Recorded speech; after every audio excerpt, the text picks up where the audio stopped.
For most of the 20th century, the Soviet Union was not just another country on the map. It was a giant political experiment spread across Eurasia, stretching over an enormous landmass and containing many different peoples, languages, and regions. Officially called the Union of Soviet Socialist Republics, or USSR, it existed from 1922 until 1991. At its height, it was the largest country in the world by area, one of the most populous, and one of only two true global superpowers. Its capital was Moscow, and its largest republic was the Russian Soviet Federative Socialist Republic, but the Soviet Union was formally made up of multiple republics. On paper, this looked like a federation. In practice, power was deeply centralized. The Communist Party controlled politics, the state, and the economy. To understand the USSR, you have to see it as both a country and an ideology, a state built to prove that communism could organize modern society on a massive scale. The Soviet story begins before the USSR itself existed, with the Russian Revolution of 1917. Russia had been ruled by the Romanov monarchy, but war, poverty, food shortages, and political frustration pushed the old order toward collapse. In October 1917, the Bolsheviks, led by Vladimir Lenin, seized power and promised a radically different future.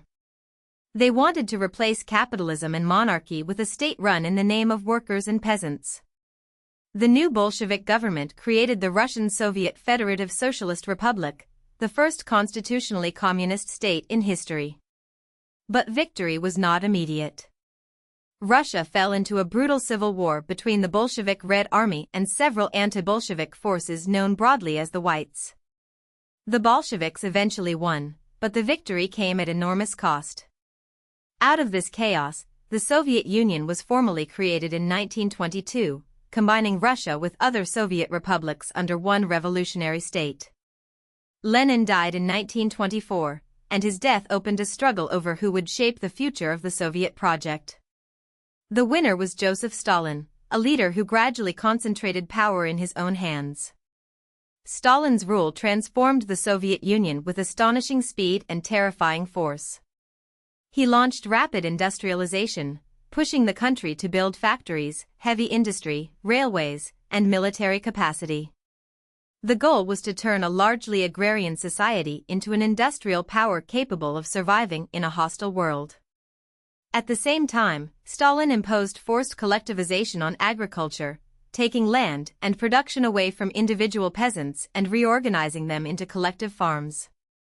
Supporters later pointed to industrial growth as evidence of success, but the human cost was catastrophic. Policies, coercion, and state failures contributed to devastating famine in the 1930s, killing millions. Soviet modernization was real, but it was achieved through fear, compulsion, and mass suffering.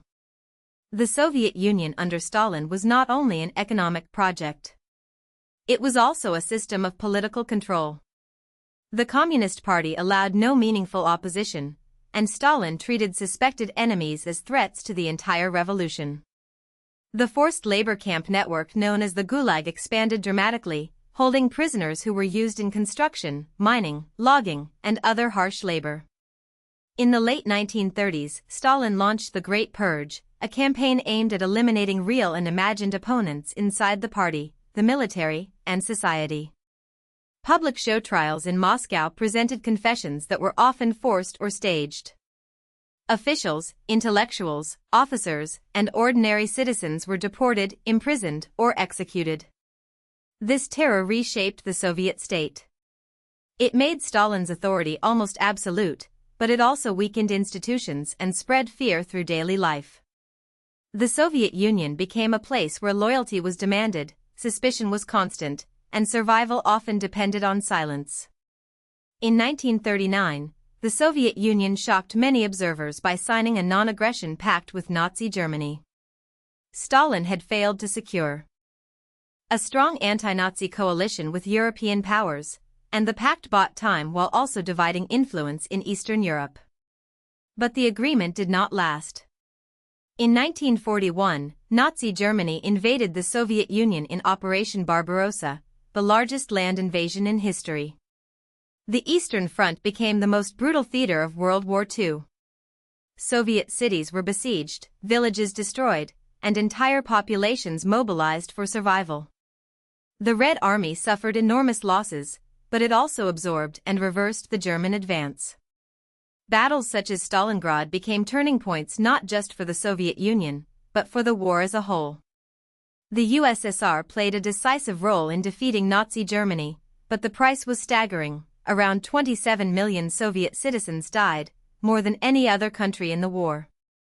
Victory in World War II changed the Soviet Union's position in the world.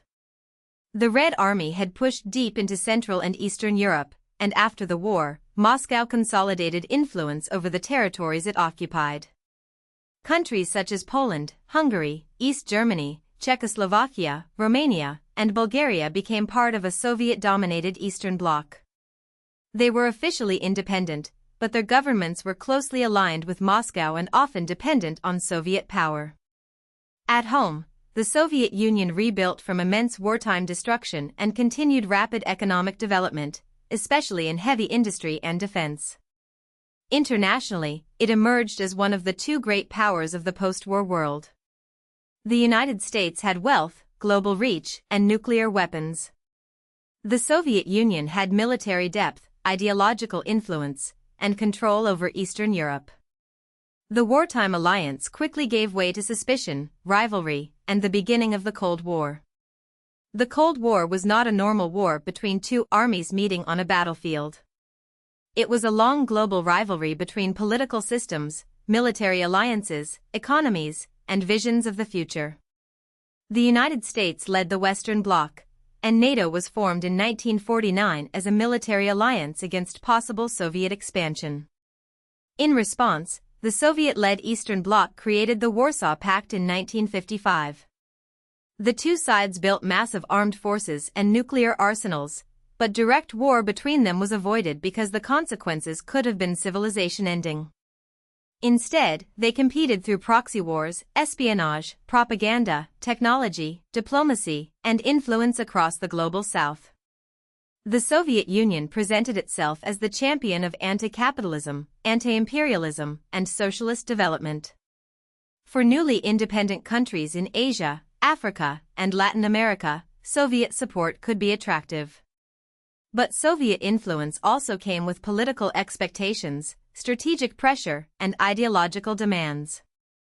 After Stalin died in 1953, the Soviet Union entered a new phase under Nikita Khrushchev. Khrushchev launched de-Stalinization, criticizing Stalin's cult of personality and some of the terror associated with his rule. This was a major shift, but it did not mean the USSR became politically free. The Communist Party remained dominant, and Soviet control over Eastern Europe continued. When uprisings challenged Soviet authority, Moscow responded with force. Soviet power helped suppress unrest in East Germany, Hungary, and later Czechoslovakia, showing that reform had strict limits if it threatened the Soviet sphere. Khrushchev's era also brought dangerous confrontation with the United States. The Cuban Missile Crisis in 1962 brought the world close to nuclear war after Soviet missiles were placed in Cuba. The crisis was resolved, but it revealed how quickly ideological rivalry could become a global disaster. The Soviet Union was powerful, but power carried constant risk. The Soviet Union was not only a military and ideological power. It also became a scientific and technological giant. Its space program produced some of the most famous achievements of the space race. The launch of Sputnik in 1957 shocked the world by placing the first artificial satellite into orbit. In 1961, Yuri Gagarin became the first human in space, giving the Soviet system a symbolic victory over the United States. These achievements mattered because they were not just scientific milestones, they were propaganda victories. They suggested that a planned socialist state could compete with, and sometimes surpass, the capitalist West in advanced technology. The USSR also built the world's largest standing military and one of the largest nuclear arsenals ever assembled. It held a permanent seat on the United Nations Security Council. To supporters, this proved Soviet strength. To critics, it showed how much national capacity was directed toward prestige, control, and defense. Under Leonid Brezhnev, the Soviet Union entered a period often associated with stability at first, then stagnation. The state remained powerful, but the economy became increasingly rigid. Central planning could mobilize resources for heavy industry, defense, and large projects, but it struggled with innovation, consumer goods, efficiency, and responsiveness. People could have access to employment, education, and basic social guarantees, but shortages, bureaucracy, and limited political freedom shaped everyday life. Internationally, the Brezhnev era saw both confrontation and détente, a partial easing of tensions with the United States. Arms control agreements reduced some immediate risks, but the deeper rivalry remained. The Soviet system was still formidable, yet its weaknesses were becoming harder to ignore. A country that had moved from revolution to superpower status now faced a different challenge, not survival from invasion, but whether its own institutions could adapt without losing control. In 1985, Mikhail Gorbachev came to power and tried to rescue the Soviet system through reform. His two famous policies were glasnost and perestroika. Glasnost meant greater openness, more public discussion, more criticism, and more exposure of problems that had long been hidden or denied. Perestroika meant restructuring, especially of the economy and political system. Gorbachev did not originally set out to destroy the Soviet Union. He wanted to make socialism more flexible, honest, and effective. But the reforms loosened controls that had held the system together. Once people could speak more openly, they began questioning corruption, repression, economic failure, and the legitimacy of Soviet rule itself. In Eastern Europe, Soviet-backed regimes began to fall in 1989, and Moscow no longer used force to keep them in place. The Eastern Bloc collapsed with astonishing speed. Reform had opened a door, and history rushed through it. By 1991, nationalist movements inside the Soviet republics were demanding sovereignty or independence. A referendum supported the idea of a renewed federation, but hardliners feared the state was slipping away. In August 1991, they attempted a coup against Gorbachev. The coup failed, but it fatally weakened the Soviet center. Russia, Ukraine, and Belarus moved to secede, and Boris Yeltsin, president of the Russian Republic, became the dominant figure in the transition. On December 26, 1991, Gorbachev formally recognized the dissolution of the Soviet Union. All 15 Soviet republics became independent states, while Russia became the main successor state. The collapse ended one of the defining political experiments of modern history. The USSR had defeated Nazi Germany, challenged the United States, reached space, and shaped global politics. But it also produced repression, famine, fear, stagnation, and collapse. Its legacy remains enormous because the world it helped create did not disappear with it. If you found this helpful, please like this video and subscribe for more explainers.